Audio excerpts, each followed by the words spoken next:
ఇప్పుడు no cost cough syrup తో 60 రూపాయల విలువ గల ఇన్హేలర్ పూర్తిగా ఉచితం. దెబ్బకి దగ్గు జలుబు మాయం.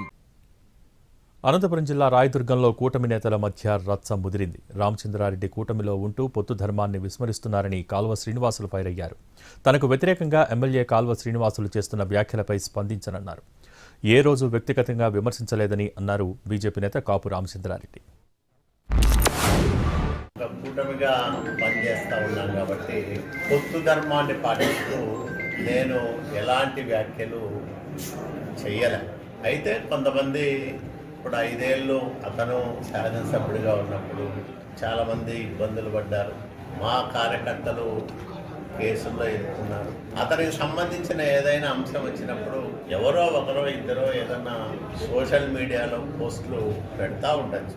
నేను సహనంతో ఉన్నాను, సంయమనం పాటిస్తూ చేత కాదు.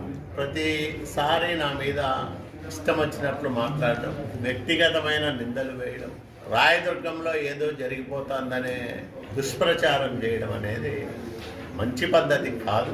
నేను కూడా దాన్ని సీరియస్గా తీసుకోవాల్సి ఉంటుంది.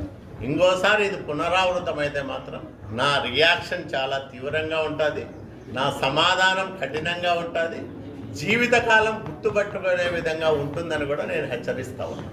అతని పేరు చెప్పడానికి కూడా సిగ్గుపడాలనేంత విధంగా అవహేళన చేస్తూ రామచంద్రారెడ్డి బాధితులుగా కొంతమందికి సన్మానాలు చేసి కిరీటాలు కూడా మీరు పెట్టారు. అప్పుడే మర్చిపోతే ఎలా సార్? గుర్తుపెట్టుకోవాలి కదా. అదే విధంగా నేను క్రమంగా ఐరునూరు తరలించానని చెప్పి మీడియాలో అంతా కూడా రాపించి నన్ను అపాసుపాలు చేయాలని చెప్పి మీరు ప్రయత్నం కూడా చేశారు కదా. ఇవన్నీ కూడా ఎమ్మెల్యేగా గెలిచిన తర్వాతనే కదా.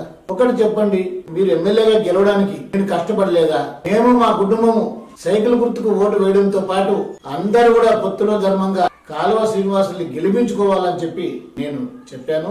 మీకు ఎమ్మెల్యే అధికారం అనేది అంత పెద్దగా మిమ్మల్ని ఏం చెప్పాలో నాకు అర్థం కావట్లేదు.